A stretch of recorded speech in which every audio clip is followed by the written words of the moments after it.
Emma, since you're already in the kitchen, you might as well help serve the appetizers.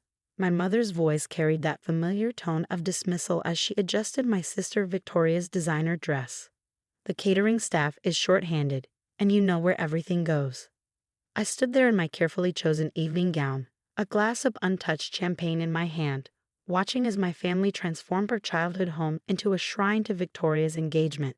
At 32, I was the CEO of my own charitable foundation, managing millions in philanthropic funds, including the substantial backing of my family's beloved community center. Yet here I was, being relegated to kitchen duty at my sister's engagement party. But Mom, Victoria pouted, her perfectly manicured hands smoothing down her dress. Emma's wearing Valentino. Wouldn't it be awful if she spilled something on it? The concern in her voice was as fake as her eyelashes. Then she should have worn something more practical, my mother replied, not even bothering to look in my direction. Emma, dear, the mini quitches need to go out first. I felt my jaw tighten, but years of boardroom negotiations had taught me to maintain composure. Mom, I'm a guest, not catering staff. Don't be difficult, she snapped. Your sister's future in-laws are here. The Hamiltons are very important people, and everything needs to be perfect. You're good at organizing things. That's your strong suit, isn't it? Right, because running a multi-million-dollar foundation was just organizing things. Victoria's fiancé, James Hamilton, heir to the Hamilton real estate empire, chose that moment to walk in. Ah, there's my beautiful bride-to-be. He wrapped an arm around Victoria's waist, completely ignoring my presence. The guests are asking about appetizers. Emma's handling it, Victoria chirped, shooting me a smug look. She's so good at serving. I felt something inside me crack. For years, I'd watched Victoria get everything, the praise, the attention, the support. When she dropped out of college to find herself in Europe, our parents funded her 2-year adventure. When I graduated summa cum laude and started my foundation, they barely attended the ceremony because Victoria had a modeling casting call. Now, as I stood in my designer dress, being ordered to serve food at my sister's engagement party, I realized nothing had changed. To them, I would always be the reliable one, the invisible one, the one who could be taken for granted. Actually, I said, placing my champagne glass down with deliberate care, I have a call with our Tokyo office in 10 minutes. You'll need to find someone else to serve. Tokyo office? James coughed. What could be so important about your little charity work that you can't help at your own sister's engagement? Little charity work. If only he knew that his family's latest development project relied heavily on funding from my little charity. My mother's face darkened. Emma, you will not embarrass us in front of the Hamiltons. The Tokyo office can wait. I checked my phone, a small smile playing on my lips. The board members of the Hamilton Foundation are actually on this call too. Shall I tell them you said hello? For the first time that evening, uncertainty flickered across James's face. The Hamilton Foundation? Why would they be? Oh, didn't Victoria tell you? My little charity is the primary funding partner for your family's community development projects. We're finalizing the details for the next phase tonight. The color drained from James's face. Victoria's smug smile faltered. Now, if you'll excuse me, I said, smoothing down my Valentino. I have some important organizing to do. As I walked toward the study, I heard my mother's harsh whisper, Victoria, why didn't you tell us Emma's foundation was involved with the Hamiltons? I didn't know, Victoria stammered. She never talks about work. No, I thought to myself, they never asked about my work.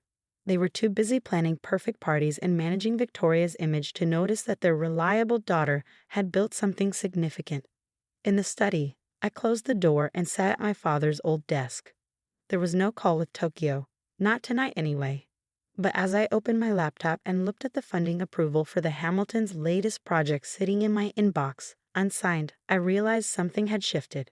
For years, I'd let them treat me like a background character in Victoria's starring role. I'd funded their projects, supported their causes, and stayed quiet when they dismissed my achievements. But watching them out there, planning another celebration where I was expected to serve rather than be served, I knew it was time for a change. I pulled up the foundation's database where every donation to my family's beloved community center was listed. Victoria was on their board, her only real job, appointed by our parents to give her some semblance of responsibility. The center was her pride and joy, the one thing she claimed to care about besides herself. My finger hovered over the keyboard as I thought about all the times I'd been pushed aside, told to serve, expected to give while never receiving. The Foundation's next quarterly funding review was coming up. Perhaps it was time for my family to learn exactly what my little charity work meant to their perfect world. The morning after Victoria's engagement party, I sat in my office overlooking the city, reviewing the quarterly funding reports. My assistant, Kate, entered with my morning coffee and a concerned expression. "Your mother has called 6 times already," she said, placing the cup on my desk. "And your sister sent an email marked urgent regarding the community center's annual gala." I smiled, taking a sip of coffee. I assumed they finally looked at the updated funding roster. The one where the community center's grant is listed as pending review? Yes, I believe that's what triggered the panic. The phone on my desk buzzed again. My mother's number. "Emma." Her voice was shrill when I finally answered. "There must be some mistake. Victoria just called me crying about the community center's funding being cut." "That can't be right." "Not cut, Mom. Just under review. Standard procedure for all our grant recipients." But this is different. This is family. The center's gala is next month, and Victoria's been planning it for ages. The Hamiltons are expecting a big announcement about their new development project. Of course they were. The project that needed my foundation's approval. The one they hadn't bothered to mention to me while I was serving appetizers. "That's interesting," I said, keeping my voice neutral. "No one mentioned the gala to me last night. I was too busy in the kitchen, remember?" Silence on the other end. "Then, is that what this is about? You're punishing Victoria because we asked for your help at her engagement party?" "No, Mom. This is about fiscal responsibility. The Foundation's board requires all grant recipients to demonstrate community impact and proper fund management. I'll need to see the center's complete financial records and impact reports for the last 3 years." 3 years? She sounded faint. "But Victoria only took over the bookkeeping last year. Before that, everything was informal." Informal. Code for non-existent. I'd suspected as much. "Then that's where we'll start. Have Victoria send over whatever records she has. The board meets next week to finalize the quarterly allocations." "Next week? But the gala?" "Isn't my primary concern. Now, if you'll excuse me, I have a meeting with the Hamilton Foundation in 10 minutes. After hanging up, I turned to Kate. "How long until Victoria shows up in person?" "Given downtown traffic, 20 minutes, tops." It took 17. Victoria burst into my office, her perfect makeup slightly smudged from tears, clutching a disorganized pile of papers. "You can't do this," she wailed, dropping the papers on my desk. "The community center is my life. The gala is my moment to show James's family what I can do." I picked up the scattered documents, noting credit card statements mixed with handwritten IOUs. "Your moment? What exactly have you done with the $500,000 in funding we provided last year?" She blinked, mascara smearing slightly. "Well, we had events. Important ones. And community things." "Things," I repeated flatly. "I see. And these events, like the luxury wine tasting you charged to the center's account, how do they serve our mission of youth education and elderly care?" Victoria's face flushed. "That was networking. For donations." "Interesting. And did any donations materialize from your networking?" She shifted uncomfortably. "Not yet, but—" "What about the 3 staff members who resigned last month? The ones with actual social work degrees?" "They weren't fitting the center's new image." I leaned back in my chair, studying my sister. She'd always been the pretty one, the charming one, the one our parents thought could do no wrong. But charm couldn't hide financial mismanagement, and beauty couldn't cover up incompetence. "Victoria, the foundation isn't Mom and Dad. We don't run on image. We run on results." "Please," she whispered, her voice small for the first time I could remember. "The Hamiltons, if they find out about this, find out that their featured daughter-in-law has been treating the community center like her personal party fund? Yes, that would be unfortunate." Tears spilled down her cheeks. "I'll do anything. Just, please don't let this fall apart."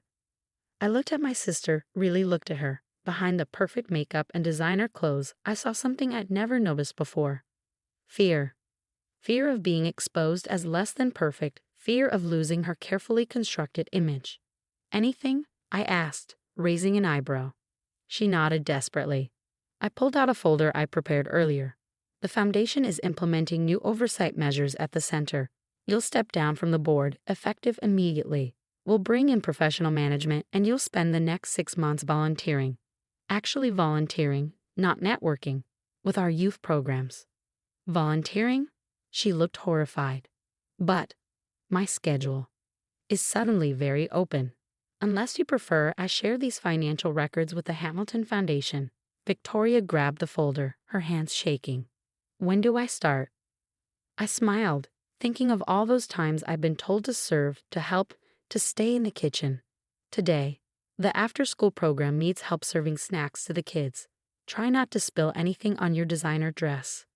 The community center's annual gala looked very different from what Victoria had originally planned. Gone were the crystal champagne fountains and caviar stations she'd ordered. Instead, the walls showcased photographs of actual community impact: elderly residents in computer literacy classes, teenagers in coding workshops, and yes, my sister in an apron serving snacks to kids after school. I stood at the entrance, greeting board members and donors, when my mother appeared, looking uncomfortable in a modest black dress. "Emma," she said, wringing her hands. "Everything looks different. Different good or different bad?" She glanced around at the success stories displayed on banners, the elderly residents proudly demonstrating their new tech skills to guests. Just different. Victoria's been different too. Working with actual people instead of planning parties tends to do that. Before she could respond, James Hamilton approached with his parents. The past month had been interesting for him. Discovering that his fiancée's little charity work sister controlled a significant portion of his family's development funding. "Emma," he said, extending his hand. "Remarkable transformation of the center. Our foundation's board is impressed with the new direction." "Thank you, James. It's amazing what proper management can accomplish." I turned to his parents. "I believe we have that meeting tomorrow about Phase 2 funding." Mrs. Hamilton nodded enthusiastically. "We've reviewed your proposal. The focus on sustainable community development is exactly what we've been looking for." My mother's eyes widened at their exchange. All these years, she pushed Victoria into society events, convinced that charm and connections were everything. Now she was watching her overlooked daughter discuss multi-million-dollar deals with the very family she'd been so desperate to impress. Victoria arrived then, not in her usual designer wear, but in the center's staff polo shirt. She'd spent the day setting up with the other volunteers, something old Victoria would have considered beneath her. "The youth coding demonstration is ready," she said, professional and focused. "And Mr. Peterson from the senior center wants to show everyone his new digital art gallery." I noticed dark smudges under her carefully concealed makeup, evidence of actual work rather than social planning. But there was something else too. Pride. Real pride, not the artificial kind that came from wearing the right clothes or knowing the right people. "Well done," I said, meaning it. "Why don't you give the Hamiltons a tour?" As Victoria led them away, I overheard James saying, "You never told me you were interested in actual community work." My mother touched my arm. "Emma, I think I owe you an apology." I turned to her, surprised. In 32 years, I'd never heard those words from her lips. "All these years," she continued, "we pushed Victoria into the spotlight because we thought she needed it more. She was the pretty one, the social one. We thought we were helping her succeed. But you built something meaningful without your help."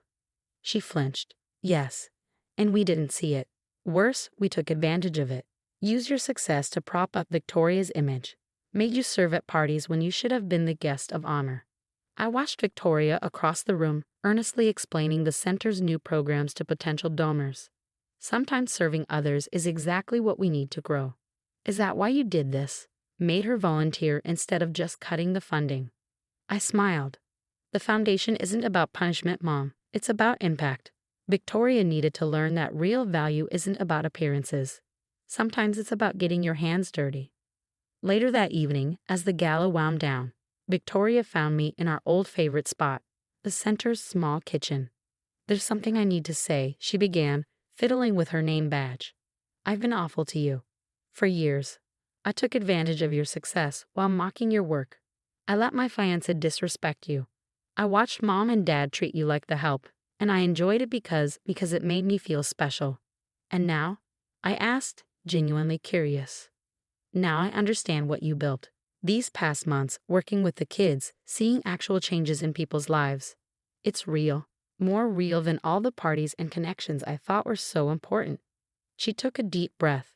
James and I are postponing the wedding. I want to earn my place on the center's board properly this time.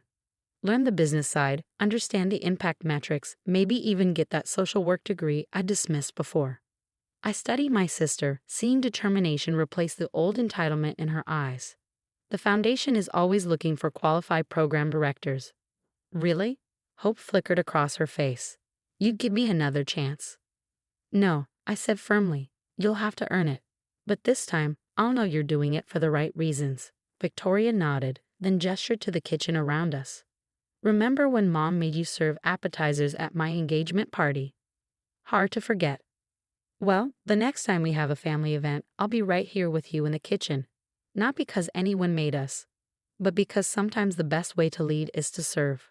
I smiled, thinking of how far we'd come from that night of bitter realizations and planned revenge.